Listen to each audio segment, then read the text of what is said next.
Ceux qui doutent ne réussissent jamais dans leurs entreprises. Savez-vous de qui est cette citation? De moi, bien sûr. Napoléon Bonaparte. Enchanté. Vous pouvez aussi me dire merci, car j'ai sans aucun doute accompli certaines choses. Des broutilles, certes.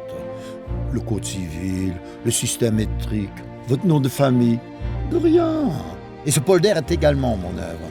D'où son nom, un polder napoléonien. Avant mon arrivée, ce n'était ici qu'un marécage boueux, des flaques d'eau, des criques, des vasières et des marais salants. Lors du siège d'Ostende, au début du XVIIe siècle, on a percé les dunes ici pour ralentir l'armée espagnole. À ce moment-là, tout était complètement inondé. Utiliser la mer comme une arme. En tant que général, j'ai dit « chapeau ». Plus tard, ce site est devenu un bassin de chasse. On a délibérément laissé l'eau s'engouffrer pour maintenir la navigabilité du chenal du port d'Ostende. À marée haute, l'eau s'écoulait jusqu'ici.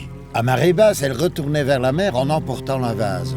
Astucieux, en théorie. Mais finalement, le port s'est tout de même ensablé et toute cette terre fertile s'est retrouvée sous l'eau. Lorsque moi je suis devenu le maître des lieux, je n'ai pas hésité. La mer était devenue l'ennemi. Il fallait reconquérir cette terre. J'ai donc fait fermer le polder pour le réaménager droit et rectiligne. J'ai remporté cette bataille contre l'eau haut la main. Pas comme celle de Waterloo. Ça, c'est une autre histoire, hein. Lorsque le polder fut achevé en 1803, il se trouvait au niveau des autres eaux. Aujourd'hui, il se situe déjà 25 cm en dessous de ce niveau. C'est donc de là que le niveau de l'eau a monté depuis mon époque. Si les digues venaient à céder, toute cette région serait immédiatement submergée.